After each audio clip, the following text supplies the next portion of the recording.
Welcome back once again. Today, I'm going to take you on a special adventure with one of my personal friends, James Cliver, a marathon runner, a take no bull from anyone kind of guy, and most of all, just somebody who goes out and strives to achieve greatness every day. Without further ado, roll intro. I think all of us can say that we fear that leap of If we faith, understand our that finding self-importance, comfort in the people, that have that going the extra distance and seeing the things we never thought possible in ourselves and in others. And that is the ultimate wonder experience. All right. So, for those of you that don't know, this is a longtime friend of mine. About 4 years, hasn't it been? Pretty much. yeah, about 4 years now. About 4 years. Yeah, we're more like brothers than like friends at this point, I think. So, Yeah. Shit, we consider, yeah.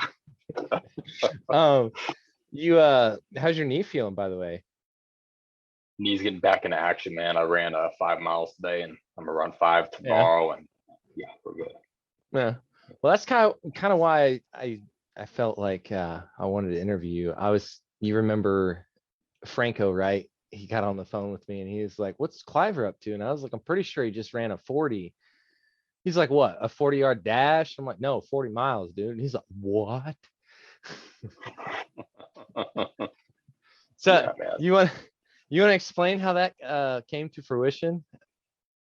Like the whole process of the thing? Like, did you train for it or? Not at all. Not nearly as much as I should have, man. I started off by just doing a few little runs, 3 miles here, 4 miles here, and then I went. The farthest distance was like a half marathon, and then 2 weeks after that, I did a 50K, which I think is like 33 miles. Still 33 miles is Pretty far, yeah. yeah. 14 miles generally, like people like in my range can do it, but 33 miles is like it your body starts breaking down. If you don't got the what is it? I think it's they call it like the runner's resilience. Like if you haven't conditioned your body to take abuse over extreme lengths, then it just you're like that old car that you bought in the 90s, and you're trying to run it in the 2000s on the highway. The shocks Never go changed the out. oil. You're still rocking Yeah, the just same wheels. you're just going, smoke coming out the back. Somebody behind you in a Mercedes is just like, God, why is this person doing this right now? But Look, that's how I felt, man. That's how I yeah, I felt in that bet. race. I bet. Yeah. When did it? I gotta know. When did it actually like occur to you that you might just be a little bit over your head on this? Immediately. Immediately. What do you mean Yeah. immediately? Like It was immediately? a Like bad. I started off bad, dude. Okay, so this is the 50K before I did the 75K, right? right. So on this 50K, I had sprained my ankle 2 days before, and 2 months before this race, I had a grade 3 sprain, which means I almost broke like all my tendons in it. It was fucked up, right? So I'm running on a sprained ankle to start with. Okay, I'm lightheaded as I'm going into the race. So I start running down this trail, and the trail starts running away from me, vision wise. Okay, that's not a good start to anything that you do. You walk out of your house and the street starts moving from you. That's a problem, right? So Yeah. it was the struggle from the jump. Yeah, I was not prepared one bit. What would I guess like because I've never I'm trying to do my first marathon in September. Somebody hit me up because they seen my gym videos and they're like, "Oh yeah, you should go do a marathon." I'm like, I don't know about that one there, but but we're gonna attempt it. But like, what was kind of the demographic in that? Because I know like when you go to a marathon, there's probably like like a general overall demographic, like anybody from all ages. But when you start getting into those like ultras where they're like 30K, 50K, even 100K, it you start seeing these like twig people start. So I'm just kind of curious, like was there some senior citizens in there, or was there? Yeah, yeah, dude, you'd be shocked. You'd be fucking surprised, man. Look, dude, I met somebody on that first race, right? 78 years old. And he was Sixth just race. rocking it. Yeah, give me 1 second. 1 All second. right. All right. For those of you that don't know, Cliver had put swordfish into the oven right now, and that's what he's going to get. So we'll take a quick commercial break to thank our sponsors, which I'm pretty sure Yato Brand is the only sponsor that I have, if I can This convince is him. fucking delicious. Oh, this is fucking delicious. Okay. We're good. I'm super hyped about my seafood right now, man. It looks I great. bet you are. Well, I get hyped about corn, so to each his own. So what's the next leg of your journey as far as like marathon running? Like what's the big one? What's the mountain you're gonna climb now that you've Well, I think it's important that I give some context to this, right? I'm going to be doing a marathon next. I'm going to shoot for September. That's the closest one in Florida. I wanted to do one this month because that's how my brain works. I don't know. I just get impulsive. I'm like, let's go fucking break our legs. Yeah. I'm not trained for it. I'm not ready for it, but I will be. I some context here. When I did the 47, I think it was 47 miles. I blew out my patella and my kneecap, and I tore my meniscus, which is the side tendon to the kneecap. Now, was that mid-run? Yeah, that was 20 miles in, 20 miles out of 47. So I had to run 27 additional miles on top of that fucked up knee. I was the last person in that motherfucking race. There was nobody left but the race director and his assistant. Yeah. And my best friend, she attended at the time. And yeah, I was a motherfucker, bro. So we can go on about that in a second, right? We'll touch on that. So I'm in recovery right now, and I'm trying to build back up. So I'm just doing a 5 miles a day every day this month, and then next month I'll start training a little more severely and getting ready for that marathon. How is it? Just a regular marathon? What is it? Just typical marathon. I think it's 26.2 miles is what a marathon is. So I'll be doing that, man. It's not as bad as it seems, but it's still a challenge. It's still a motherfucker. So after the marathon, I'll be doing probably a couple more marathons, maybe an ultra or two.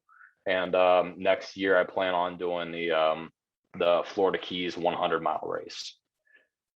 Have you ever thought about maybe doing like a triathlon? Yeah. And I'm going to be building up to that too, because little known fact, I don't know how to fucking swim. So you live by ocean and you don't know how to swim. Yeah, I'm negative buoyant, man. So I get into a pool and I sink like a dart. This is why me and you never swam while we were on the road. We never went in pools, none of that shit. I was wondering about that because every time I try to get you in a pool, you're like, nah, man, I'm good. I'm just like, all right, whatever. I can't fucking swim, bro. I ain't got it. So I just got membership to a gym, and I'm going to be learning how to swim pretty soon. Yeah, I suppose I should give some context to people that are listening or watching this. Me and Cliver actually worked together for like 3 years, I think. Yeah, 3 years, 3 solid years, off and on. And for those of you that don't know, I've gotten out of the trade, but Cliver is still technically a tower technician, correct? Yeah, I'm still climbing, man. Now I'm just fixing the towers. So not only is this man running, so like the thing that just like I thought I was doing well at a gym, and like at some point in my room, I'm gonna put your stupid ugly mug up because I'm kind of like Dan Portnoy with the competition. But this man wakes up at like 4, 5 o'clock consistently. Like when I mean I mean like every day. Sometimes he brings his kids. Like I've seen a couple of your videos where your kids are running, and I'm just like, dude, those kids are going to be the most savage Olympians the world has ever seen. And so not only does he get up early and then runs however many miles, I think like your average is like around 2 to 4 right now with your knee and everything. But he also climbs a couple hundred feet a day or a couple times a day. And climbing in itself is a whole nother beast, especially when you're tired. I've been trying to figure out how that affects you. Maybe the towers ain't as tall in Florida, or They're definitely not like the ones we encountered in Nebraska and Iowa. You know, we had a lot of 350s, especially in North Carolina. Everything was 300 feet and over, man. That was oh, a hell of a way to and it start. wasn't even like a ladder or a peg climb. It was like face climb. All of them face Yeah, climb. climb everything. Like Um, it was miserable. yeah.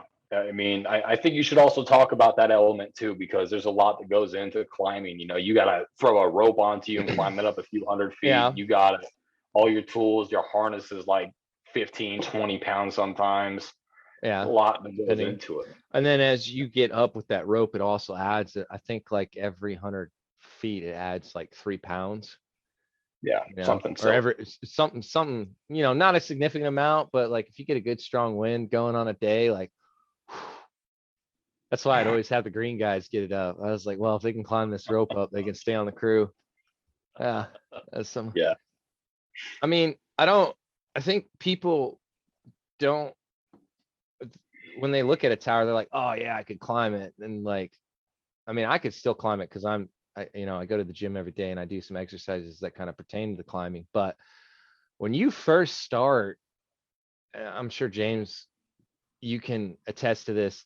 You are sore for like a solid month into the job, depending on where Yeah. you're at. Like if you're lucky enough to go out into California where you could be a man basket baby, you were lucky. But once you got out into the real world and like the Iowas, the North Carolinas, the Nebraskas, and started getting those 300-400 footers, Yeah. that Yeah. definitely That's when everything comes into play, man. And then you got the winter. When winter hits you, it's negative degrees out there, and you got to climb for 12 hours with your guys. That's where men are really fucking men, really and that's when raised. the boys Yeah. go back home. Yeah. My a couple of my friends, they tell me, Alan, you're quite the savage, because I don't know if you know, but I've been biking about 10 miles a day to and from work. So like 5 miles there, 5 miles back. Yeah. And then I go to the gym at night. I try to give myself like 3 days rest. That way when I go back to the gym, I'm not tearing anything because I don't have insurance right now. But they're like, I don't understand why you do that. And I'm just like, I don't know, because I want You got to. to stop hanging out with those friends, dude. Those aren't I good know, people to be right? hanging out Like that's just they're asking me to hang out, and I'm like at the gym at the moment, and they're like, then the other thing, they're like, how do you take yourself seriously when you go to the gym in a superhero outfit? To which I respond, um, I remember hearing through the grapevine, me and Cliver weren't working together at that point, but at some point he showed up to the job site in a 3-piece suit. And one of your coworkers asked you why the hell you're doing it, and I'm pretty sure you responded with something along the lines of, "Dress for the job you want, not the one you have." to, to which Yeah, man. I respond to my friends whenever they ask me that about the superhero uniforms. I'm like, dress for the body you want, not the one you have. Like I would love to have a rock an 18 pack of just That's like, yeah, looking like testosterone. Vegeta over there. Oh My God. yeah, yeah. Um, do you think with the conditions and stuff that we faced in the tower industry that had a huge, I guess, factor in our mentality as far as life and like what we. For me, it changed my entire life. Those 2 years I spent on the road changed my entire life completely. With the level of pain and the struggle that we had to endure on a regular day, there was no escape from that. It was a regular day basis. And you remember I went through having double carpal tunnel and having to climb towers. And then I was disabled from that for a while, the 70, 80 hours, sometimes 90-hour work weeks, the brutal fucking winters that we had no clothing for, no matter what we did. I mean, that was stupid. Okay. We did some stupid shit, Yeah. but that I think that made a mark on my mental toughness, because I wasn't strong like I am now before I went on the road. When I came back, it's like, dude, the people that knew me before, they don't fucking know me anymore. Yeah, I They kind of don't. get that sense when you say people don't know you. For me, it was like I was a lot more sharp tongue. I spoke my mind a lot more.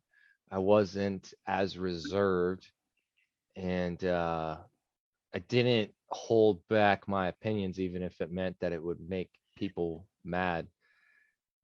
You know what I mean?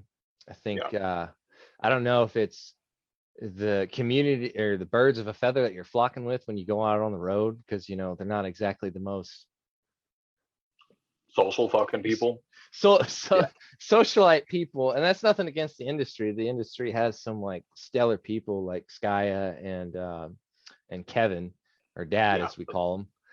Yeah, Miss I mean, Dad. you called him. Oh, I called him Dad all the time. I think it got it. Well, I don't know. Maybe at some point he'll have kids, but he, No. He's still a good friend of mine, but no, that's not gonna happen. Now, before you did, what's that? Go ahead. I just want to clear that up real quick. I think that we do have plenty of good people in the industry, but I think that some companies do attract like bad combinations of people, and I think by you do their that with any standard, company. Yeah. sometimes, I mean, but like look at Amazon and Tesla. Do they have a whole bunch of fucking drug addicts working with them? No, they don't. We don't know that Okay. for sure.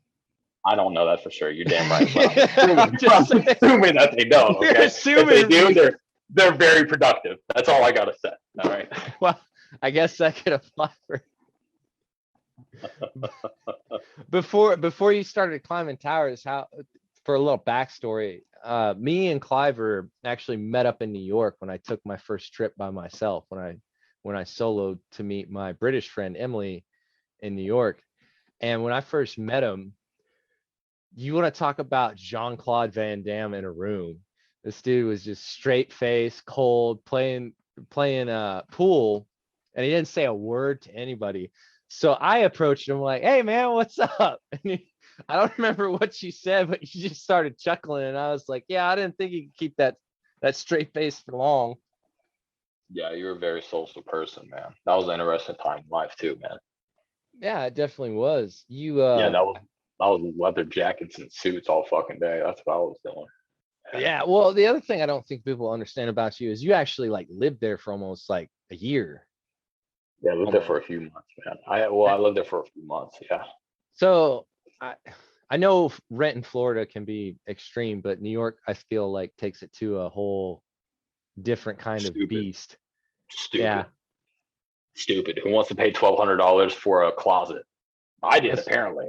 That's what you're doing. What I was fucking doing, man. I was living in the middle of fucking Brooklyn, right? Kind of like a ghetto part of Brooklyn, but I was living in Brooklyn, and I actually met a guy at the hostel we were staying at, because I was halfway living there too. Yeah. So I met a guy there, and then he called up one of his friends in Brooklyn, was like, "Hey, dude, I know this guy, really great. He's awesome. Can you get him a room?" So I got a room for $1,200 a month. It was like a fucking, I'm living inside a closet, bro. Like I have a bed, right? And then a foot over here is the wall. All right. And then 2 feet back is the door. Yeah, that was my entire room, dude. Yeah. It was Man, tough. you're living the high life. And then you took off from New York, right? If I remember right. Yeah. So where all did you globetrot before you? I went from New York to California, spent a little bit of time in California. What'd you think of Cali? I loved it, man. I think it was pretty what part did you go to? I was in San Diego. Yeah. Oh, you were in the good part. Okay. Yeah. Yeah, I was pretty good part. I visited LA quite frequently for work and stuff. I visited Vegas for work as well. And LA is probably the dirtiest fucking place I've ever been, besides the New York subway stations. Like that is like the New York subway stations on the surface. Yeah. Like it smells like piss, the whole place. Fucking weird. Yeah. Hey, they don't talk about it. Yeah. Nobody believes me when I tell them to stay away from Hollywood and LA. They just think I'm just like, no, they got to see. Some things can be taught, other things got to be experienced, right? Well, I definitely feel there's a level of smoke and mirrors to that place. 100%. Yeah, the whole place they attract Looney Tunes, man. They attract fucking crazy people. When you came in over that valley, did it feel like you were descending into like hell? Like you just had this like negative vibe, just like shiver through your body? Oh, man, I did. No. I had no idea what was going on yet, dude. I had no idea. I was excited. I felt the bad juju as soon as we came over that ridge line and then dropped down that interstate to come into the city. I was like, oh man, this place. Oh, I thought it was just me. And then I started, working there for a while, and I was like, no, it's not just me. No, I'm never living here. If I ever get famous, I'm never, Beverly Hills, nothing. I will stick to my cornfields and streams and green grass. I also don't think that's a thing that a lot of people don't know, is that there's like a specific time period that California stays green. And then after that, it's just this brown, disgusting turd that you just look at constantly. So like I haven't experienced that personally, dude. I mean, the place where I was at was green. I don't know the brown place you're talking about, but I'm sure. Yeah. Yeah. But so why'd you go from New York to California? What? You know what, man? I mean, I was in an interesting place in my life this time, man. Music, just right? I was doing music. I was pursuing music at the point. I was never really good at it, by the way. I was only really shitty, but I had inspiration. I had aspirations to go about it, but I wasn't mature enough yet to really be honest with my artistic vision, so I could never carry it out the way I wanted to. So I was in contact with somebody, and he reached out to me. He was like, "Hey, man, come stay with me in California. I got a little independent label going on. You can come and live at this house. You can start recording, and we'll work with you and teach you the basics." I said, "Cool, great, let's do it." So I went on a leap over there after I already made the leap to go to New York, which is ridiculous. It's like, pick one, right? I couldn't pick one, dude. So I was like, fuck, I want to go to Cali. I went to Cali. Met him, met his team, pretty cool dude. And then there was a mental health situation with my mother. I won't get too deep into it, but it got really dark. Back to Florida. Yeah. Yeah. I remember you telling me about that. Yeah, she had to get institutionalized.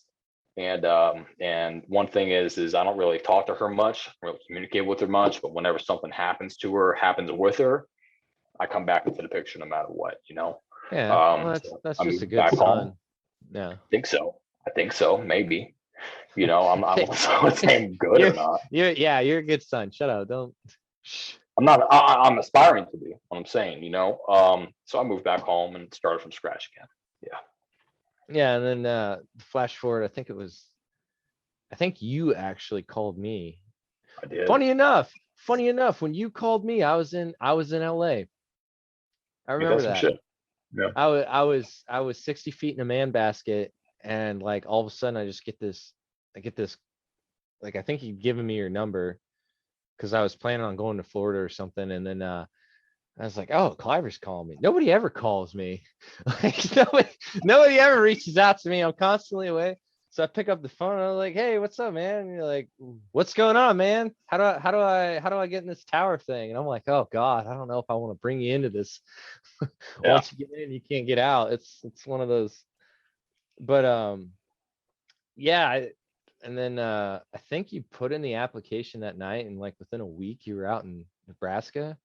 Yeah, within a week, the boss man over there, he sent me a Greyhound, a 2-day fucking ticket.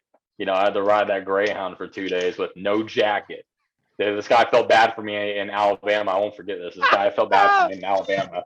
Headed back home to Florida, and he was like, dude, I'll give you my jacket. I'm like, fuck yeah.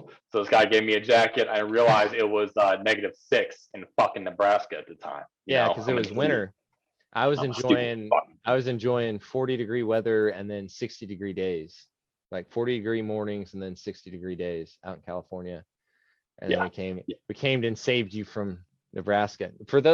For people outside of Nebraska, it is probably one of the most brutal states, not because it gets sufficiently cold. Like for me, I went to Fairbanks. That was just -40 cold. Okay. You can work in that. You can put layers on, you'll be fine. But when you're working in like -5-degree weather with a 25-mile-an-hour gust, there is no amount of clothes, no amount of protection you can put on to save you from that insanity that you will feel. Like I don't know about you, but at the end of the day, my joints would literally be raging on fire from those winters. I'm 100%. glad. I'm A glad lot I'm of health not going. problems. I'm glad I'm not going back to that. And you know, it's crazy how much I don't think some of the guys in the industry realize how much that field can change you. Because when I went in, I was like 170, and now I'm like 200 pounds, I think. Yeah, 200, 205. And you know, I'm assuming when you came back home, your family was like, is that you put some muscle on, Cliver? Yeah, man, 100%. I couldn't fit my old suits anymore, man. Oh yeah, I I had to couldn't throw fit away my my old fucking shirts. suits. Oh, my shoulders got too broad, I you know you know. just Yeah, bro, do me like that, man. yeah, well, But yeah, it was a big change, big shifts, big shifts. and then I don't know if you started it or I started it or who started it, but you and me started giving on like this heavy supplement routine. Are you still doing that, or? I'm pretty heavy on the vitamins. I like to think, I take a lot of B vitamins, my omegas, the multivitamins. I think you hit that off first, and that kind of turned me on to like maybe I should start taking better care of myself. You I know, can't remember exactly what it was. I think it I remember what it was, dude. You had multivitamins, you had B vitamins, and then you had the charcoal, and the charcoal is what threw me off. 'Cause I was like, why the fuck are you taking charcoal? And then that's when you start breaking down the process to me. yeah, so I don't take the okay, so let me just break that down for people. So the charcoal is like a filter. Carbon is like one of the best filters known to man. Like that's what all your uh, water filtration and just any kind of filtration comes with. It's carbon. It's just charcoal inside of a filter. That's it. And so what the charcoal does inside of your system is so what you do, and then if you want like a heavy cleanse, is you take a dewormer, right? Get rid of all the parasites and stuff inside of you. Then you take cilantro after you take that dewormer, like give it a couple days for the dewormer to kick in, because you got to get a routine going. Take this cilantro. Cilantro is one of the best. If you can get it in concentrate, it's even better. Is one of the best heavy metal destabilizers you can put in your body. So it'll suck all those heavy metals out of the fatty parts or the nether regions of your body. But see, the thing is if you do that too quickly and you don't have anything that can attach to those heavy metals, you'll end up dumping them in like your liver or your kidneys or something like that, and then you can cause like a critical organ failure. So the reason at the time I was taking the charcoal is because the charcoal would bind to those heavy metals or the arsenic or whatever chemicals were inside my system, and then you would just either poop or pee them out. So Okay, I actually need to go through that whole process again, probably. I think like you're supposed to do it every 4 months, yeah, yeah. and then also sprinilla. Sprinilla is really good for doing that. I mean, I I don't know. I think a lot of people in our generation are really bad at taking care of themselves. Like honestly, You, I don't know if you you know feel why? I'm gonna interject for a second. You know why? why. Because motherfuckers are fucking soft. Is the problem? I know you're waiting for this, dude. I know you're waiting for this. I was trying to I think got some, dude. I got some opinions. I don't think everyone's gonna fucking agree with me. But publicly, I don't give a shit. Because a lot of the times in this generation, everyone thinks about their emotions first. Okay, so we all want to do what makes us feel good, but we don't want to do what's actually good for us, right? So we put our emotions above our decision making skills. That's why motherfuckers ain't doing vitamins, ain't exercising. We're sitting on the couch, we're jacking off, masturbating. We're Facebooking, Instagramming, comparing ourselves with everyone else's life. We ain't doing shit to dissect our own. That's why motherfuckers don't take care of themselves. That's why doctors make so much money. That's why you go to a psychiatrist, because you need someone to fucking talk to. No, get your fat ass off the fucking couch and go run. Stop eating all the fucking chocolate inside the goddamn house and start picking up some healthy shit. Like it's very simple. Hang out with better people. Don't hang out with fucking losers all the time. Yeah, agreed, Yeah, 100%. You know, yeah. But it takes honesty to do that. You got to be honest with yourself, man. People aren't honest with Oh themselves. yeah. That's why they go in all these directions trying to look for solutions and answers. I used to be that fucking person. I used to do drugs. I used to be a fucking drug addict when I was a kid, dude. Damn. I used to hang out with fucking bums and losers, bro. Well, I don't do yeah. that shit. Right. Right. I don't know where to go with this. You just you Dude. full send, man. Um, Yeah. so I guess my next question with that is like, are you gonna be the next David Goggins? Like, No. why not? That I feel like you got it in you. I'm gonna do. Look, you broke your knee, right? He Yeah. busted his shit doing an ultra marathon, right? Now all you got to do is break the records for the pull-ups, but he probably gonna be like, you know what, motherfucker, I'm coming for you. I'm gonna get that record back. If you guys, for those people that don't know who David Goggin is, pause this, Google it, look that dude up. That dude is straight up like, if I saw that dude on the street, I would be scared to talk to that man. That is how scary he is. He's one of the hardest men alive. Yeah. He's one of the hardest men alive, man. True inspiration to anybody who looks into fitness or bettering themselves. I mean, this guy went from 301 pounds to I think 185 within 3 months. And he it's fucking unheard of. Did the SEAL training like 3 times. Yeah, he did Hell Week 3 times in 1 year. And he did the last one with extreme like shin splints and pneumonia. And he was running on broken legs and he had pneumonia, double pneumonia. And then I think after he did while he was still doing his tours, I think he completed the hardest training in each branch. Yeah, if I'm not mistaken. So he did like the Green Beret training for the Army. He did the. I don't think he did Green Beret. But he did do Ranger School. So that's what you're talking about, Army Ranger School. Yeah. He went after a couple others, man. But that is the hardest man on the fucking planet, in my opinion.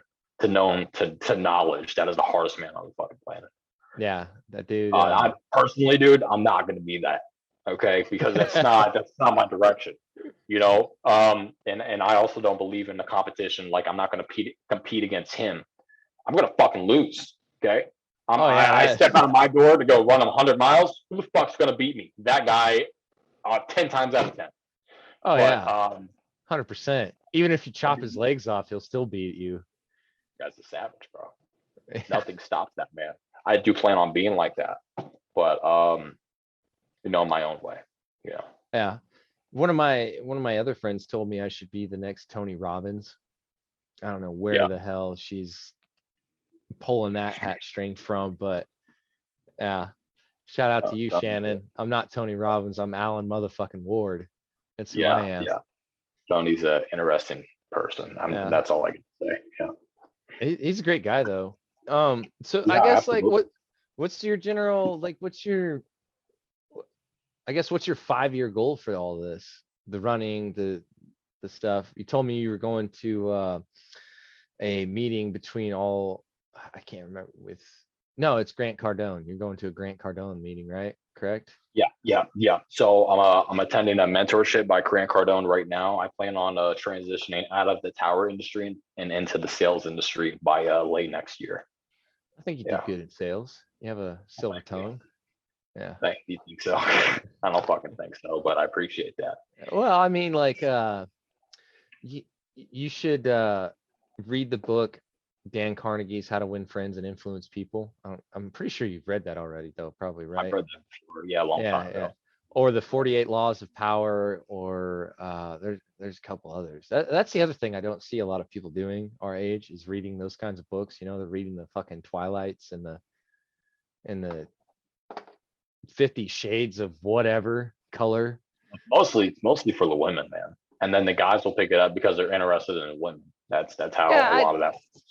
You know, here's the thing with that. Maybe you found the same thing. When a alpha man walks into a room, the females in that room immediately notice. Whether they like that individual or not is a whole nother, but the females in that room will definitely respect that alpha male in said room. Potentially, man. I mean, I don't really perceive it like that. I don't see too many people like that. Like I don't walk into many fucking rooms and then pay attention to things, period. I don't even walk into many rooms. I like to stay out of those fucking rooms. All right. You Oh, put me well, on the outside. we're different breeds then. I love walking into a room. Hey bro, it's all you, man. You enjoy that room. Okay. I'm gonna be out here in the wide open, you know. Fine by me. But I do get what you're saying. I think that people do see alphas and can acknowledge them, but most men aren't alpha men. And the ones that are alpha, most of those aren't even outgoing. They're more introverted than extroverted. So yeah, no, I can definitely see that. Like my buddy Tut, he makes a lot of videos and a lot of content, but he's very reserved. Tut? As Tut Calic? Yeah. I like his name. It's got a good name. Oh yeah, he's from South Sudan. Dude, he sounds eccentric. Yeah, he's a good dude. Yeah. He actually started, you remember that clothing brand that I had for a while there? That I still do with the sweater? He actually started that. Yeah. Yeah, that's him. Yeah. Okay. Yeah. So let me get you up to speed on Tut, right? So he made the clothing brand, ran into some issues, right? Started a podcast. And then as of late, he got a sponsorship from one of the radio stations to produce that podcast. And now he's interviewing like business people. It's honestly kind of weird how the power shift happened, because when he was building, I was rising up and what I was trying to do. And then with COVID and everything, I kind of had to come home and reset like everybody else did. His building finally just took off. And so everything just kind of fell in play. And I'm proud of that dude, He got his citizenship. Like if you want to talk about an alpha, that is definitely the definition of like an alpha. Got his citizenship, didn't make excuses, got his degree, is starting a business. Well, started a business, is starting another business, has his podcast. Like, he sounds like an interesting person to talk to, man. Yeah. He's a Virgo, by the way. So I don't believe in that shit, dude. I don't believe fucking Virgo, Sagittarius. Oh, you're a Scorpio. I'm a Capricorn, man. Maybe we should go to. I don't believe in that bullshit, dude. I mean, I'm a Leo through and through. Like I'm a Leo too, man. Yeah. Leos are different breeds of people. We're the risk takers. Yeah. I heard that. I actually got told today that I am a fucking cruel person when I get mad because I'm a Leo. I'm like, the fuck does that come from? So the thing with Leos is like generally I'm not going to say everybody's like that, but isn't a lot of people like that? Like if you get pissed off to your back's against the wall, right? Back's against the wall. Come on. There's different levels of how people show that they're pissed at another person, and some people don't handle it as well. So like for instance, a Pisces will be very passive aggressive, and they'll throw in little jabs here and there. They're not like a Leo that'll be like, all right, we're going to sit down. We're going to figure this shit out. You're not going to like it. I don't care that you're not going to like it, but this is how I feel. And you can either fix the situation or you can fuck off in that direction. That's generally how we work. Okay. And then with me, because I've read, so many different books on between the psychology side and the, how people function like in society side, that I just sometimes I can say things that'll be very hurtful to a person, but I feel they need to hear, and maybe I shouldn't be the one to do it. And the people I've found that can handle that kind of criticism, because I sometimes I need criticism too. Let's face it, we all do. It's what we do with that criticism that makes us, makes a difference. Yeah. Makes a difference. Yeah. If you just like, oh, this person hates me, I'm going to cry on my pillow. Oh, this person hates me. Well, maybe I should change. Maybe I should just start like jumping out of planes and shit. I don't know. I mean, I think what's important is that whenever you have that message to relay to somebody, that they can't actually interpret the message, because a lot of people, they may not be, they may not be tuned in mentally in order to take that accordingly. Right. And so when you give them a message, they take offense to it, dude, because it's so personal to them, right? Oh yeah, ego has a huge part. Yeah. But when that emotion will settle down, if it ever settles down, depends on whoever the fuck you're talking to. Okay, you can't just go to a fucking kid and be like, "Hey, motherfucker, you ain't tying your shoes yet." Get the fuck up out of the gym. Like you don't do that, right? Like you gotta adjust your communication a little bit to match their frequency. That's wow. Well, I don't plan on having kids in the Yell foreseeable. at any toddlers? Yeah, you're not gonna yell at toddlers or have kids. Right. No. You want kids though? You want kids? At some point, yeah. But for me, it's having kids with the right person. Because if I have kids just to have kids because I feel like I need to carry on my legacy, like, look, my whole look on it is, sure, I could carry on my legacy through DNA, or I could carry on my legacy in the shape of, you know, some of the greats like Alexander, Napoleon, or you know, any of those individuals that left a mark on history where people were like, oh shit, this dude was the next level of seriousness, like Genghis Khan or King Tut, or, you know, any of those individuals. I'm not saying I'm going to be as potent as some of those individuals, but I do have things on my list that I want to do. Like, you know, there's several cultural festivals that you have to be kind of, I mean, besides the bull run, there's this one Mexican tradition that they have down in Mexico where they put a bull in a ring and they put like tags on them, and the bull still has its horns, and you grab the tags and you get points. So you go from one side of the ring to the other, and then you have to grab the tags. And then I don't know if you've seen my I don't know if you've seen my bucket list, but sometime probably next spring, if everything like calms the hell down with COVID and everything, I'm gonna go out to Nevada and I'm gonna ride a bull for the first time. Are you? Yeah, I'm gonna pay to go do that once I get a car and everything, and that'll be like my little school gift to myself, you know, for getting good grades. So That's fantastic. right. Some people think it's crazy, you know, like I think it's fucking awesome. Those bulls are dangerous, bro, but I think it's worth it, man. yeah. Well, I mean, they give you full padding and protection and all that stuff, but I mean, you still could, like, you know, it's a I 2,500 think pound still gonna animal. be, yeah, dude. I mean, that foot comes down on you, that's breaking your rib cage. Oh, dude, I'm ready for it. Let's bring it. Yeah. I mean, you got a lot of ribs. You know what I mean? You got bonus ribs. Yeah. Get rid of it. You'll be all right.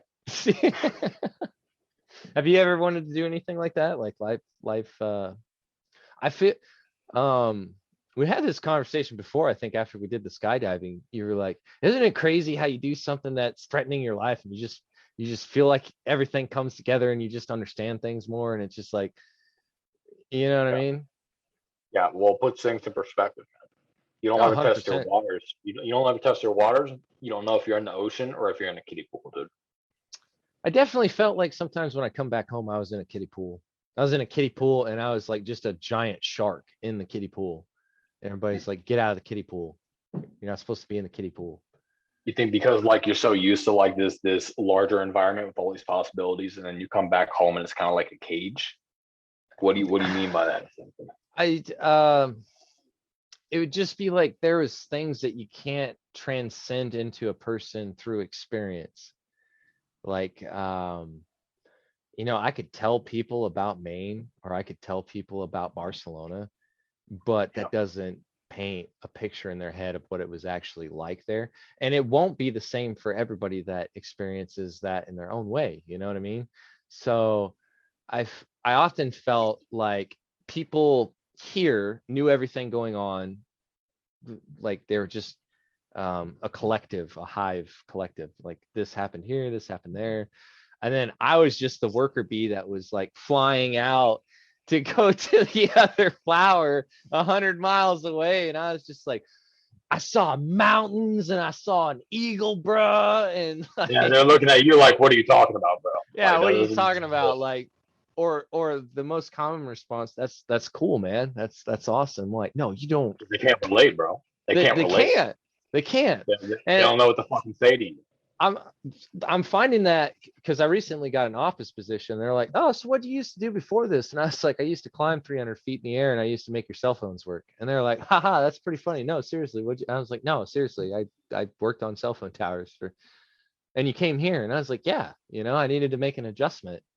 That part of the ship came and went, and you know, you got to know when to set sail to a new adventure. Yeah. Yeah. I'm That's sure you can interesting. attest to that, right? Yeah, I know what that's like.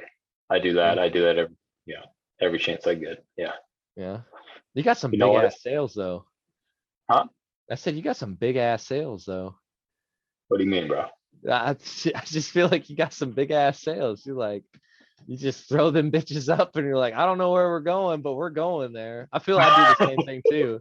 I, I, I feel you on that note. I only say that because I do the same thing. I'm just like, I don't know where the sales are going to take us, man. I don't even know how to steer this ship, but we get in there somehow, some way. Yeah, I changed I changed my perspective on a couple things, and this is one that pertains to that, right?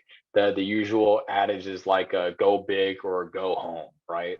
Right, And right. and one thing I picked up from Grant Cardone, which I've matched to my own, how we live is go big or go bigger. Yeah, And yeah. I feel like that's the way that we live. There is no going home. Fuck home, dude. There's nothing at home, dude. You're not gonna meet new people at home. You're not gonna make more No, money at home. You're not you're not gonna have gonna no better experience experience anything. at home. Right. You ain't Right, doing right. shit. You ain't doing shit. So you gotta go out and go bigger in order to change our life and what we're doing, man. And you do that all the time. I love seeing you do new shit. Um, I still got like the bandana and the little shit that you got me from Spain, dude. I thought was Dude, cool as fuck. look. Okay, so when before I left, James was like, "You got to get me something from over there," and I was like, "All right, if I get you something though, you got to promise me that you'll like keep it with you or wear it or whatever." And so like I was walking around in the markets and You like, told me that whenever I go to fucking run and when I go to run with the Bulls, I have to wear that shit. That's what you fucking told me. yeah, that's what I told him when I got back. Yeah. I'm like, all right, let's do it, dude. And then I get my passport. As soon as I get my passport, COVID hits. World locks Shut down. down. Yeah, yeah. Shut the fuck down. I mean, So it'll be a little bit. I was full bore headed to Australia in Yeah, dude. You were ready to make that June. complete Yeah, transition. Yeah. yeah, dude. And I guess for me, I could have just bought the ticket and went and just I don't like to live in the past, but I'd like to think that that whole trend because I would have been we're in August now, right? I probably would have been back with my 6 month extension on the visa, but like I don't know how that would have changed, especially an American being over there, with all the lockdowns and like just I don't know, man. Probably would change your entire life. Probably. I feel like I missed an opportunity, but that's okay. I'll learn from it. Family is always going to be around, especially if they're younger. And sometimes you just got to like, look, I love you guys, but I got to do my own thing. Hold on 1 second. Okay. Hold on 1 second for me, brother.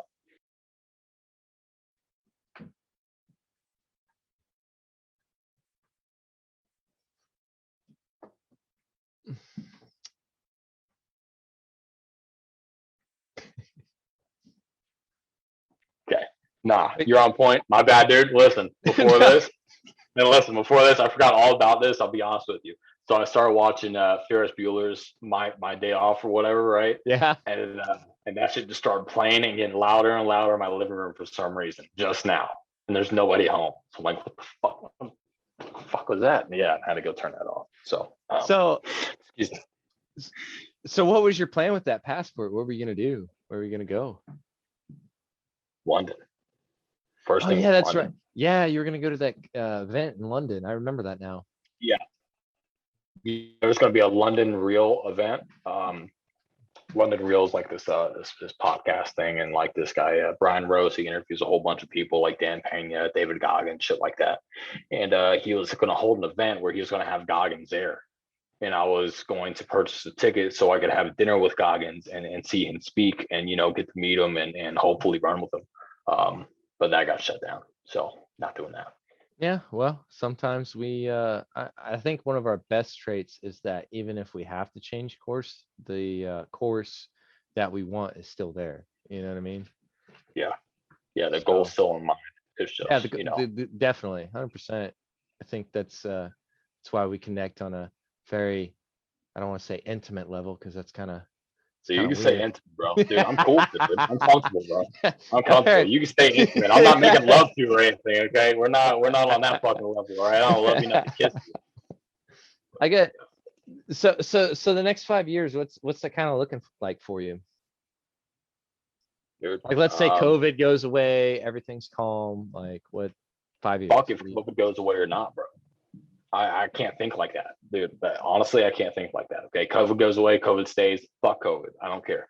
All right. What's gonna look like for me is gonna look like me expanding my life 10 times forward.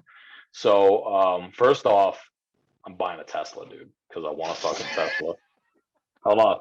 Keep it real with you, bro. I want a Tesla. Okay. I like the way it is. I think it's fun as fuck. And I think if you have never driven one, you should go test drive one for free at your local Tesla dealership because it's fucking fantastic. I don't get paid for this shit. All right. But it would be awesome if one day they hooked me up. Just saying, Elon, you ever see this one day? Hook your boy up. You know what I'm saying? I plan on doing sales, bro. I plan on moving to Miami and focusing on sales and then investing in real estate. And then I'm going to triple down on that until I have enough passive income to where it oversees my job. And then I'm going to start doing the things that I want to do. In between that, I'm going to move up with my fitness level. I'm going to be doing that 100-mile run next year. And this is all if I survive that run. If I die during the run, fuck it, I'm dead. Okay, this is last testament here, bro. Because that's the mindset you got to have, man. Dude, when I tore that fucking meniscus and that patella, you can't walk on that shit. I went 27 fucking miles on that shit. You know, so the mindset was I'm either going to finish this race or I'm going to die trying. I screamed that out loud. Now you hear that in the middle of the woods, and you're like, "The fuck is going on out there?" You know, but that was what I had to experience. It's what I had to experience through the mindset. So I don't know if my body's going to be able to handle that 100-mile run by the time I do it. But I'm gonna do that, and then I really want to do the Moab 240. Oh and, God, yeah, I've heard about that.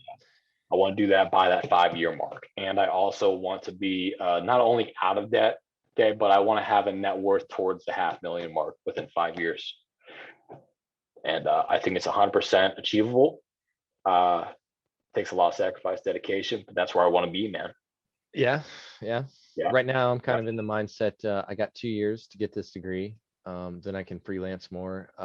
Working on a vehicle right now, so I can go to these small businesses and start like a side gig where I'm like, hey, I can make your commercials, so reach out to people and bring revenue and income in, yada yada yay. Gotta. Yeah, where's your direction at, man? I mean, where do you really want to be at? I still want to travel and experience. I wouldn't call them life-threatening things because that sounds like, but I still want to do some of those, all of those festivals, go to all of those places. Probably along the same lines. I want to be a millionaire by at least 35. I think that's obtainable if I invest correctly with this cryptocurrency and stuff. If everything, they say is true about what I've researched on so far. Still working on that book. So hopefully, and not hopefully, international bestseller. Yeah. And then I'd like to be a speaker. I'm actually, there's this thing in town. It just popped up on my feed randomly on Facebook. They're looking for people with stories and jokes and like singing capabilities. I'm like, shit, I got a fuck ton of stories. Like I got photo evidence and video evidence to prove it. I'm a bad motherfucker compared to whoever you're gonna put on. Dude, I thought you were about to drop some shit like I could sing my ass off. No, I don't know about singing, but like I am definitely a very eloquent storyteller, so people have told me. So eventually I'd like to start being a motivational speaker. And I might talk to Tut about that because he's done a couple revenues where he did that. Right now, it's weird. I feel like I inspired Tut a lot, and now the reverse is kind of happening. Like he's inspiring me because he's like, yeah, that dude works his ass off. I have a shit ton of respect for that man, like to a T. Tut, if you hear this, man, like. That woman that you're with, she better marry you. She doesn't know what she has. Like shout out to Yato Brand. Yeah, he's that dude. Like, he's just a different breed. And most people that come from other countries are. I've found they just, I think they have a different perspective, man. well, they appreciate shit more. We have people here whining that their coffee's bad, or they didn't get the new fucking Oh, phone, or I'm motherfuckers. oppressed because I'm a woman and people treat me like crap. And I'm like, dude, were you able to go out and dress how you wanted to today and not worry about somebody like putting you out in the streets and stoning you to death? I think you're okay, Sandra. You need to just chill the hell out. Like, Well, I mean, I don't come know, on dude. now. I don't know Sandra personally, man. So I Yeah, can't. well, I can't. I'm just saying for Yeah. people that think they're oppressed. I mean, I think we are headed towards that direction, but that's a whole nother I think that's conversation. been, yeah. I think the word oppression has been misdefined so hard. I mean, has anyone ever heard of the Gulag Archipelago? Has anyone ever heard of fucking North Korea? Oh By the way, yeah. which is Which like the worst fucking place. did you see that Joe Rogan interview with the I girl that, did. yeah, that was if you guys haven't seen that, you should go over to Joe Rogan's podcast. I can't remember the woman's name, but just type in Joe Yeah, Rogan, North Korea.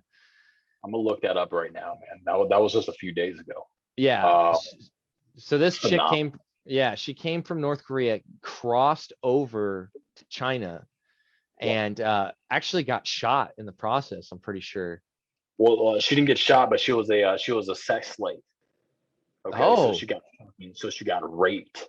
And she got raped for like fucking she didn't get raped for like 2 years, but she got raped after that in order to get the rest of her family out of the sex slavery and rescue her father from North Korea. She went through, dude. She grew up seeing dead bodies on the fucking river. I mean, phenomenal backstory, man. and people Crazy just, up there. yeah, I I just don't understand people here in the States. Like, I They have don't no know. perspective. The problem is they lack perspective, right? Yeah, You can only compare your current life to the hardest thing you've ever been through. right, Um, right. okay, Yeonmi, I think that's how it is. Yeonmi Park. That's number 1691, Joe Rogan podcast. The best podcast I've heard from him by far. Insane. Right.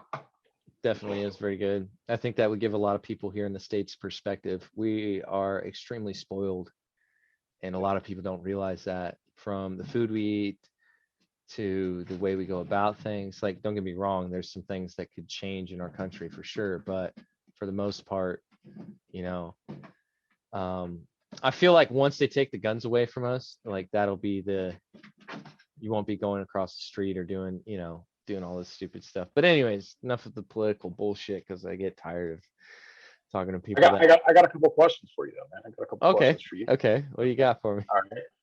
I want to know your opinion on a couple things, man. One, what do you think about rich people? Define Or rich. okay, let's go with this: wealthy people. Okay, Wealthy people. people who can go ahead and spend 10 grand this month, don't have to worry about next month. Okay, so my whole thing with wealthy people, if they're the people that started from the bottom and built it up, and that's how they got wealthy, they didn't inherit anything, they didn't get anything, more power to you, boo boo. I think at a certain level, like once you start becoming a billionaire, um, I think there's a level of inhumanity that you have to have in you in order to get to that point. So, like, What do you mean by that? Jeff Bezos, prime example of this. So, like, have you heard of the working conditions in the Amazon factory? No. Look that up sometime. That'll give you perspective of what I'm talking What do you mean, about. like the drivers having to pee in bottles because they don't have time to fucking stop? Yeah, Like or like like these not guys having. being fucking shocked because they're going in the wrong direction because they're Yeah, not yeah, delivering the packages properly. that's a little extreme. That's Oh no, borderline. dude, those people. Let me tell you, dude, those people want to work there, bro. Okay, You these and are the me reasons though. why they want to work there, bro. You say not, dude, but I think it's positive, man. I think what gets measured gets accomplished in life, right? So a guy Right, like Jeff Bezos is carrying out all those standards, also has a very high standard for his performance and how his company is portrayed. Who gives a right, fuck about the negative shit that people think about his warehouse? The guy's massively successful. He's doing a lot right. And the people that work there want to right, think right. about But that, on the flip side of that, that. Tesla. I feel like Tesla is a prime example. If you're going to go to that extreme, how people should be. You know what I mean? Like, he's not shocking his employees. He's not, he's paying for their educations and like a whole bunch of good stuff. And like, for the most part, from what I understand, Bezos doesn't offer hardly any of that to his employees. They're just kind of like slaves to the system. Whereas I feel like Tesla, especially Elon with SpaceX, really values the people that come into his society. They're not disposable, but he does have those high expectations where it's like, the fucking rocket's got to launch tomorrow. We need to figure this shit out. Like I've heard that from one of the employees, but there's a certain level of respect that his employees give him because of the way he is versus I don't think a lot of, like if you were to sit the Amazon employees, the Tesla and the SpaceX employees together and be like, what do you think of your boss? I guarantee you most people in the Amazon space would say that, Bezos is a piece of shit. Think so, man? Dude, I think you're so far left, bro. I think you're so I might far be. left. I might be. But as far as rich people, like I have no problem against them. I think some of the most kind, compassionate people can be rich people. And whether people like to think it or not, rich people change the world for better or worse. That's been since the dawn of humanity, since we started trading stones for metals and silk. Like rich people change the world. Rich people, like prime example, most people don't know that Genghis Khan was extremely rich. He warred so hard, like killed so many people and just decimated so many lands that he actually cooled the planet by a degree for like a decade. That's ridiculous. I mean, I Yeah. think it's irrelevant, but I think that's ridiculous. Well, I'm just saying, like, that's the effect. Well, also his net worth was pretty close to on par of what Elon's and Bezos is because of the territory. Genghis Khan was like the second closest to taking over the entire world. Yeah. Okay, Alexander the Great was actually the closest we had to taking over the entire world. I mean, that dude was a boss. Dude. But here's my point here, right? So when you're dealing with an Elon, when you're dealing with a Jeff Bezos or anyone of that status, I don't care who you are, you don't get to that status unless you bring a shit ton of value to your community, yourself, and the people around you. You don't. And matter of fact, I think that the rich people are the least selfish people out there. I see a lot on Facebook, a lot on Instagram and news about, you should tax the shit out of the rich. You should tax them, tax them, tax them, tax them. Look what they're already doing for you in your city. They already provided thousands of jobs for you fucking guys who wouldn't know what to do if you had a pencil and paper to you. You wouldn't know what the fuck was going on. So they're already making sure you have something to where you could build off of your life, right? Okay, they sacrifice everything. It's their company. Your company goes bad, right? Your warehouse gets set on fire. You don't have to pay the bill. They have to pay the fucking bill. Let's get that straight. So, and Kevin was a big disbeliever in this. He thinks Jeff Bezos is a piece of shit because he's worth billions, whatever. I'm like, Kevin, he earned every fucking cent of that. Yeah, he did. He did. Minus the 100,000 he got from his parents, but who cares? Who cares? if you're a good talker, dude, if you're a good talker, you can get $10,000 from each of your neighbors. All you need is 10 neighbors to get 10,000 from. How many people live in Lincoln? Last I checked, 325,000. There you go. Okay, 320. You're telling me you can't get $1,000 from 300 people? Oh, I definitely could. That's what I'm trying to do with the video editing and stuff. Yeah, 100%. You got a good enough idea. You got a good enough fucking motive out there, dude. You can pull that money. So who cares if it's 100,000? How many times have you seen somebody have 10,000, 15,000? How many times has your buddy had $100 and blown it on dumb shit? Oh, all the time. 100%. All the time. All the time. Right. It goes to the people who provide. I don't really have a problem with rich people. I really don't. Okay. So okay, I got some more questions for you now. All right, I knew you do. Go ahead, ask him. Ask him.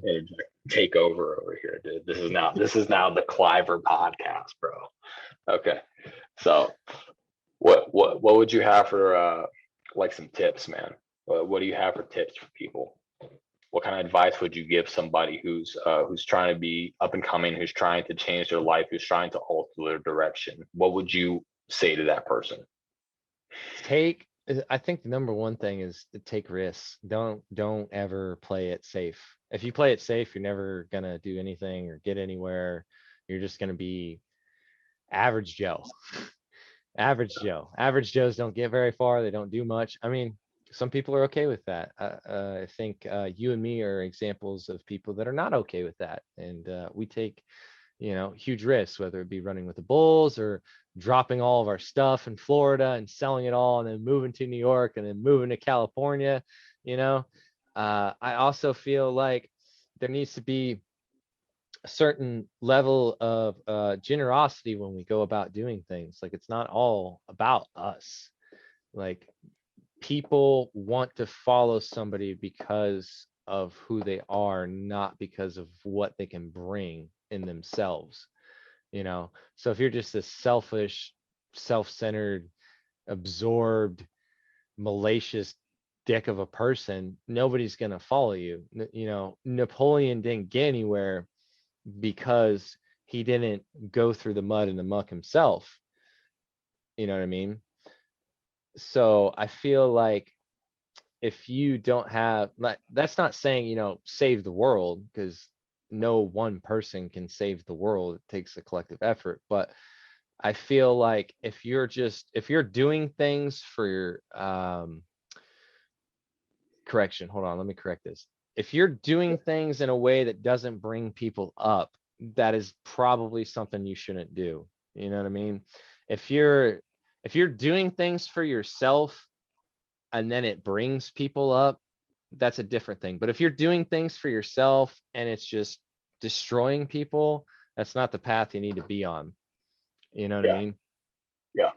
So the main thing that you're putting in there is to take risks. In order to take risks appropriately, you need to be constructive in the way that you're taking risks. You can't just don't start driving and say, I'm gonna go down the interstate going 100 miles an hour. Let's see if we get home safe. You're not doing that. Yeah, don't burn Rome. Right. Don't fucking burn Rome. But what you're saying is that you should conduct yourself in a way where you're taking a risk in a constructive manner. Hey, I'm going to start this business, or I'm going to go expand my comfort zone, right? Because I'm so comfortable in the shell. Let me jump out of the airplane because that scares the shit out of me. Let me go scuba dive with sharks. Let me go travel across the country, shit like that. Yeah, not like I should go do a line of heroin because that makes me feel alive. Like, that's not. I don't even know if that's how you do heroin, but if it is, I don't know. I'm just saying there's a certain level of risk taking that you should take. And also, I think I'm not saying like live in it, but a certain once you start getting to where you want to go, you're going to start getting messages from people. And I didn't believe that at first, until about Spain. Once I got to Spain and I did the bull run, my inbox just absolutely blew the fuck up.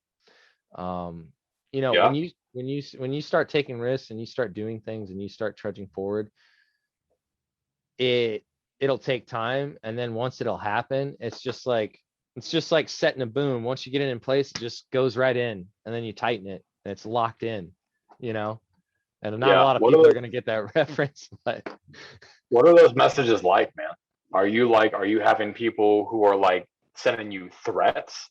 No, I've never had any threats. Maybe from you, but oh, come on.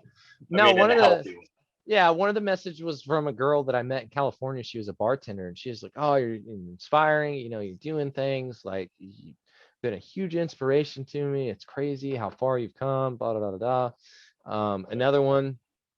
He used to be a high school classmate, and he had purchased the newspaper company there. And he was like, "Hey man, I noticed you're doing all this crazy shit. When you have time, can I write an article about you in the newspaper?" And so then that's how I got featured in the newspaper. And then, I've been following this podcast back home. It's called Nebraska Beer 30. And like, I'd comment on his stuff sometimes because it was kind of funny. And then he's like, "Hey man, I'd love to have you on the show," and there are several others. I mean, even after the fall of Rome, I call it, the whole COVID thing. Since I've been doing this gym routine, which I wouldn't even necessarily call it a routine. I just got like a core aspect of what I want it to look like. Like, I'm not trying to get overly bulky, or I want to have a nice figure. But one of my buddies that I haven't talked to in, like, I don't know, almost a decade, We used to play COD together, and he tagged me in a post that he put, you know, I've fallen in the hole up until recently. I wasn't working out. I had gained weight. Like I was feeling shitty about myself. And then I started seeing your stories about you working out in the Spider-Man outfit, and it just lit a fire under my ass. And now I want to go to the gym. Like it's not always going to be in the way you want to. That's what I don't think people realize. Like sometimes you're like, it could be as simple as like the way you move something into position, or the way you speak something, or any number of things that people are inspired by. But you have to have a level of self-reflection to realize that your actions are in people's minds. Like they may not comment all the time. Like I can't remember what rapper said it. Just because they don't say they're watching doesn't mean they ain't fucking watching you. I think I saw a meme about that the other day. I think it was by Polo G, man. Yeah. I think Polo G said that, man. Yeah. Just because you don't feel like people are watching, everybody's watching. I got classmates watching. I got teachers watching, people that didn't think that you would do the things you did, and then you did, and they're like, oh shit, I had the wrong opinion of this person. But yeah. I like that, man. I like that. I find it's interesting that you got people that like your shit, dude. I'm not like that, bro. Not like that, because I like what you do too, man. But what I mean is like I'll have some people like it, but then I'll have some motherfuckers who fucking hate me. Like I'll get some of those like, nasty. Yeah, dude. I get nasty messages sometimes, bro. Dude, you should screenshot those when you're running and post those in your story. I'm not doing that, bro. Come on. I'm not putting people on blast, dude. No, don't put because people they gotta live, dude. They gotta live with that. Okay, I understand it's their promotion. They're promoting me here. Okay, right, but they gotta live with that. Right. But just cross out their name, man. Like leave the comment, cross out their name, their picture, like just put it up, Fuck man. those people, bro. Fuck you, But bro. hold on. But wait a second. If you're spilling this comment on me, right? You're probably at home, sitting on the couch, watching Netflix 8 hours a day, and talking shit about somebody who's doing something. But one of the rules of power in the 48 laws of power: garner attention at all costs. Yeah. I respect that. I respect it. It's not part of my game plan.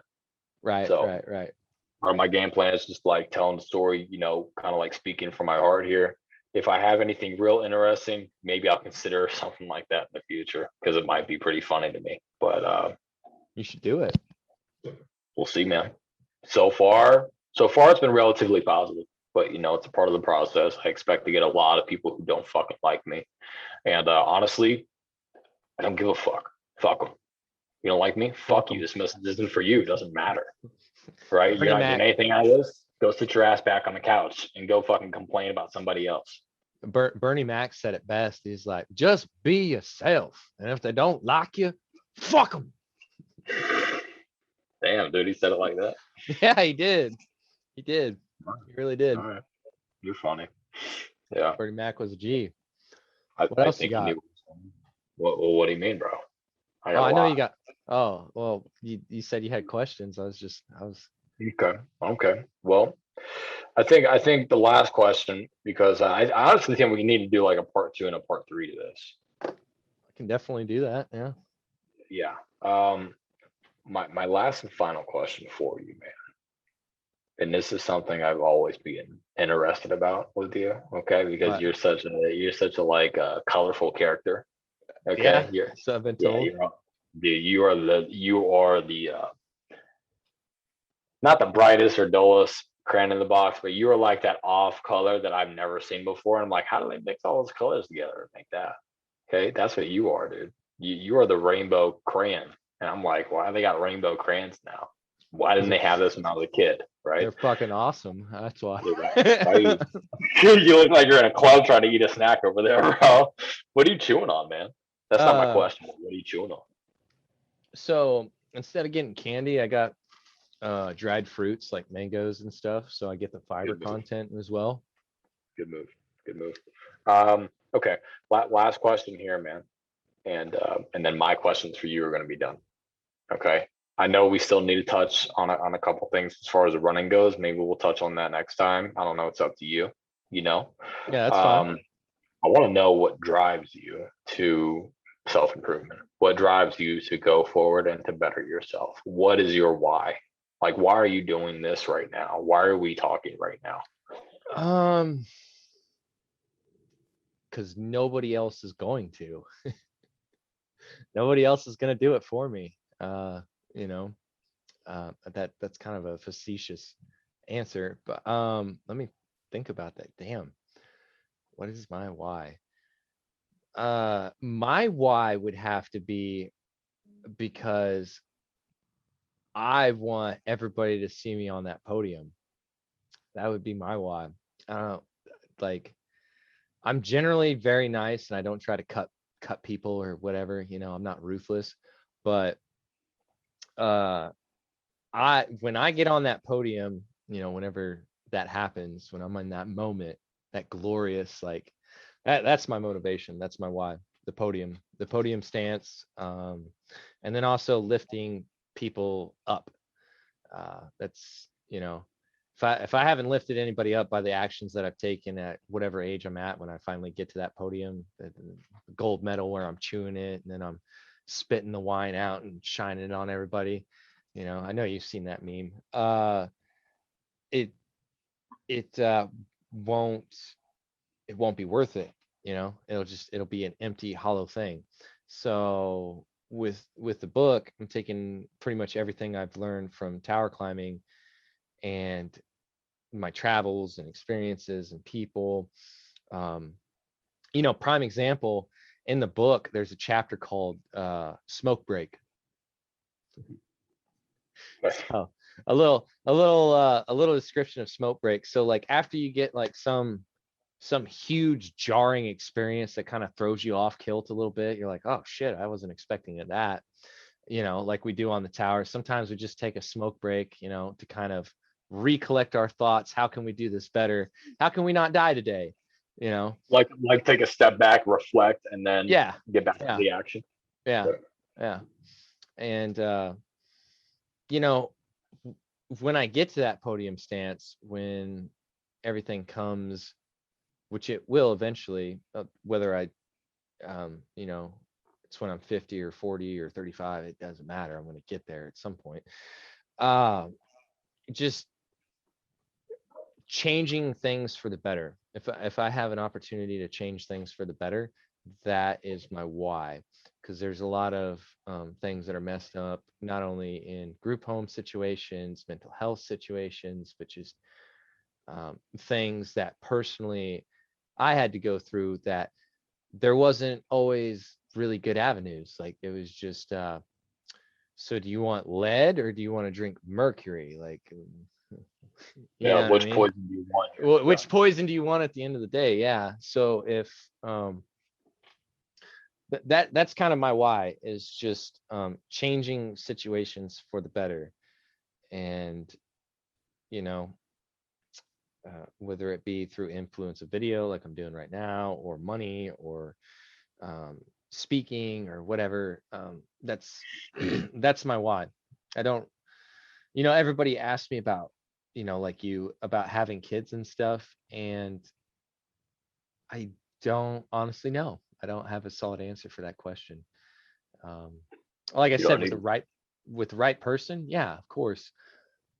But sometimes I feel that God puts specific people to do specific things, and he takes away all the distractions and puts them through enormous amounts of pain to reflect a person that will not only change the world, but leave it in a better place than when he came into it. Yeah. So that's kind of that's my complex why, Cliver. There you go. Well, I like it. I like it. It's a good why. I could have just been like, I want to do it because of the bitches and the drugs. No. If you did that, you have to throw away the rest of this whole fucking interview. Oh, dude. Yeah, no, I'm not some rapper. That's not what I'm looking for. Like, you know, my buddies will go out on dates and stuff, and they're like, you should come to the bars and stuff. And like, don't get me wrong, there's time and place for it. Like, I got a cigar that I have, so when I finally get a car, I'm gonna smoke that son of a bitch in the car, and I'm gonna take As a a form of long ass. celebration. Oh yeah, as a Yeah. form of celebration, 100%. You know, but I guess, you know, what's your why? Well, before we What? tap into me for a second, okay, if we can simplify this just for the sake of the interview on your why, right? I want you to Right. simplify it in a solid sentence for me. You know, what is it? Break that down for me. You can take a moment to think about this because will. there's a lot to it.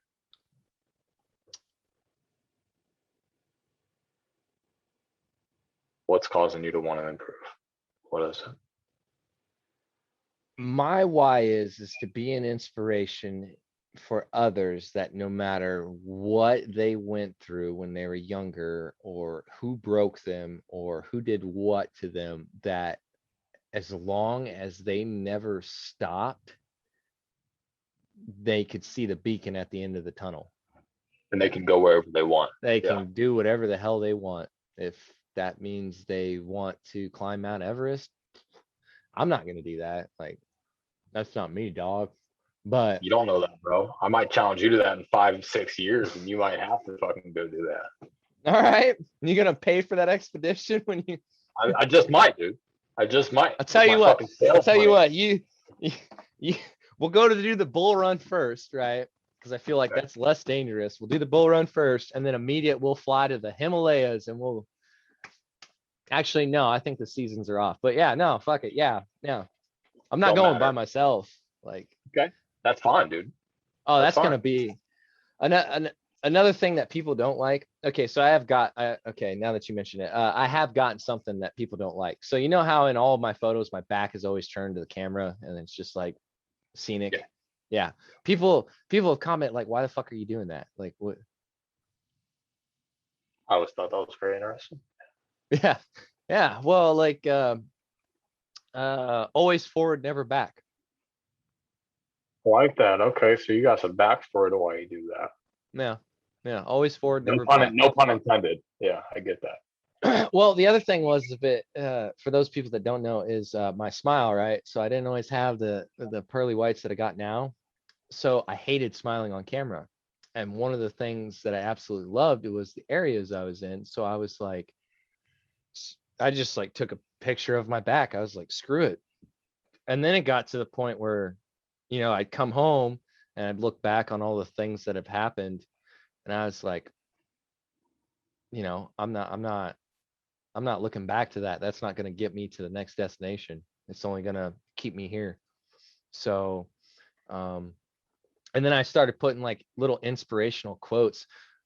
Speaking of, if you should get this book, it's a great book. My friend from Hawaii got it for me, and it has all sorts of like little sayings in it. And like one of them, George P. Burnham, writer and editor. I can't do it. Never yet accomplished anything. I will try. Has performed wonders. So sometimes when you see quotes on my pictures, that's where I get them from. Is that book? I could dig that. Send the title to me over after we're done with this. It always seems impossible until it's done. I like that too. That's a fact, actually. Yeah. That's actually a fact. The whole impossible thing is just fucking opinions. Oh yeah, 100%. Always has been. Like in anything. They didn't think the 4-minute mile. They didn't think the 4-minute mile was fucking possible until it was done.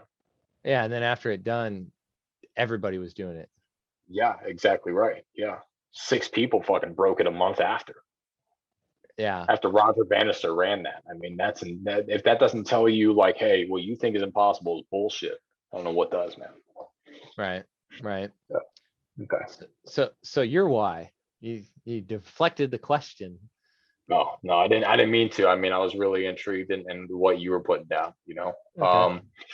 So what is my why? Yeah. I don't know, dude. I'm fucking sadistic. I mean, I can't. dude. First and foremost, digging into that, just a precursor here. I'm the type of person that'll cut off everything in my entire life, relationships, friendships, anything in my entire life to go after something, and then dedicate sickening amount of hour and work and dedication to it.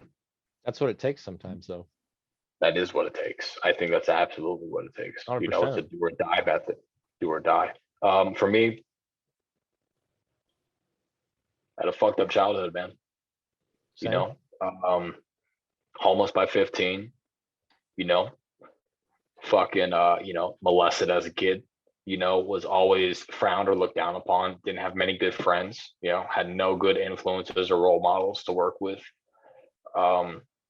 I made a bunch of bad decisions, you know, and I got tired of living like that. And I never thought that that was the right way for me to live. I always felt like that was a cage for me. So I you know, I'm addicted to breaking out of my own box and breaking out of my own cage. And then I'm also at this stage in my life where I want to help other people, you know, kind of open their perspective and see that they don't have to be where they're at, that they're only making the decisions to be stuck where they're at, you know, whether it's in a relationship or on a job that you fucking hate or whatever, that there's more to you. And I always knew there was more to me. And I still think there's a lot more untapped potential that I have. I think I've only reached maybe 1 or 2% of who I can be. So until I reach that 100%, I'm going after it. I want to see who I can be as a man, and then I want to show my kids that it's possible. That's why I go running with my fucking kids. When I have my kids over the summer, I know you saw the videos. Okay, you see the little ones crying while they're running for their second mile. You know, my daughter's 7, my son's about to be 6, and then my best friend's daughter, she's 5. And so I would take them out and I'd have them run with me. Okay, before they get to play any video games, watch any TV, or do anything for the fucking day, they gotta do sit-ups. Okay, they don't get to go outside unless they're doing sit-ups. Okay, that's right, because you know it's important. Everyone's getting lazy and fat and shit. Fuck that, dude. You want a brownie? 50 sit-ups. Don't like it? They cried a lot. But they did it. I don't know what kind of therapy your kid's gonna have to go through when they get into their younger. Dude, my fucking therapy, bro. They're going through my therapy, okay, which is more fucking sit-ups. Oh, you want to go to a therapist? Nah, you're gonna have to run to that therapist. We running together. I'm not saying that's a bad thing for anybody. Okay, you want to go to a therapist? That's for you. That's fine. It doesn't change shit. I'm just throwing it. I'm just messing with you on that one. Yeah. So, I guess what's your what is your, if you could have like a slogan, what would that be? 40 Mile Man. I'm gonna start calling you that. 40 Mile Man. 40 Mile Man. Makes me feel basic.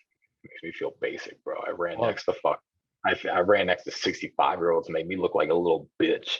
Yeah, well, okay. 40 Mile Man until you get that 60 mile or 80 mile. You're right, dude. I gotta earn it. You're right. I gotta earn it. I 40 mile. Okay.